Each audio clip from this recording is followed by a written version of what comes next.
8ஆம் வகுப்பு வரைக்கும் படிக்கிறதுக்கு கூட நமக்கு வீட்டுல எல்லாம் அனுப்ப மாட்டாங்க. இருக்கிற பெரிய மக்களுக்கு எல்லாம் தெரியும், பள்ளிக்கூடத்துக்கு போகணும்னா அதிகபட்சம் வயசுக்கு வர வரைக்கும் பள்ளிக்கூடத்துக்கு அனுப்புவாங்க. அதுக்கு மேல என்ன, ஆனா புள்ள பெரிய புள்ளி ஆயிடுச்சு, கல்யாணம் பண்ணி வச்சிடலாம், அப்படிதான் இருந்துச்சு நிலைமை.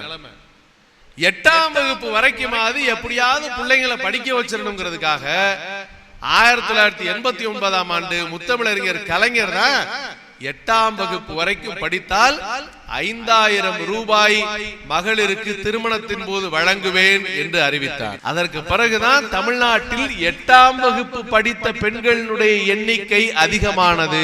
அடுத்து 1996ஆம் ஆண்டு பதவிக்கு வருகிற போது அப்ப கல்வி அதிகாரிகள்ட்ட ஆலோசனை செய்கிற போது சொல்லுகிறார்கள், 8ஆம் வகுப்பு வரை படிச்சிடறாங்கய்யா, நடுநிலை பள்ளி எல்லாம் இருக்கு, ஆனா உயர்நிலை பள்ளிக்கு பெண்கள் போக மாட்டாங்க, 9, 10 படிக்கல, 10ஆம் வகுப்புல டிராப் அவுட் நிறைய இருக்கு அப்படின்னு. அப்படியா, சரி, சின்ன பிள்ளை எந்திரிச்சு நடக்க வருதுன்னு வச்சுங்க, எந்திரிச்சு நடக்க ஆரம்பிக்கும் போது முதல்ல கையை பிடிச்சு தூக்கி விடுவான், 2 நாள் கழிச்சு திருப்பி அதே மாதிரி தூக்கி விடுவோமா, 2 அடி பின்னாடி தள்ளி நின்னுக்குவான், எந்திரிச்சு வா, இப்ப எந்திரிச்சு வா அப்படி ஒரு 2 அடி எடுத்து வச்சு கையை பிடிச்சு. அடுத்த நாள் என்ன பண்ணுவான், இன்னொரு 4 அடி பின்னாடி தள்ளிக்குவான், இவ்வளவு தூரம் நடந்து வா.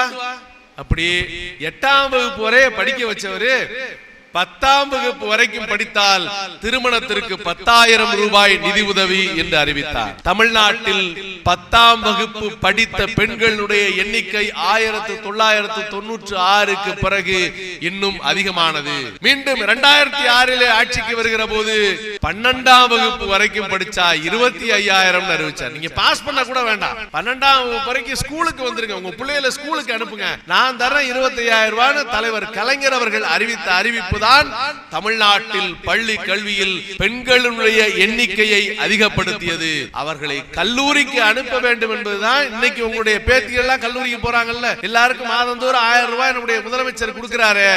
அரசு பள்ளியில் படித்து அரசு கல்லூரிக்கு போகிற நம்முடைய பெண் பிள்ளைகளுக்கு 1000 ரூபாயை மாதந்தோறும் வழங்குவோம். 3 வருஷம் இல்ல, சில பேர் அதுலயும் குழப்பனா கல்யாணத்துக்கு கொடுத்து இருந்ததை நிப்பாட்டிட்டாங்கன்னு. 25,000 மட்டும் இல்ல, அது வரைக்கும் 25,000 ஆயிட்டு இருந்தது.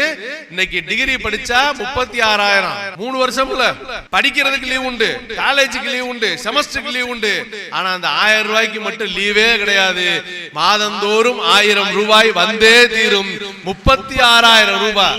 சரி, மாஸ்டர் டிகிரி, அதுக்கு மேல மாஸ்டர் டிகிரி படிச்சா இன்னொரு 2 வருஷம், இன்ஜினியரிங் படிச்சா அது ஒரு 4 வருஷம், அப்புறம் ஒரு 3 வருஷம் MBA படிச்சா, இப்படி ஏறத்தாழ 84,000 ரூபாய் வரைக்கும் நம்முடைய பெண் பிள்ளைகள் படிப்பதற்கு, கல்லூரியில் படிப்பதற்கு ஒரு அரசு செலவு செய்கிறது என்றால் அதற்கு பெயர்தான் திராவிட மாடல் அரசு.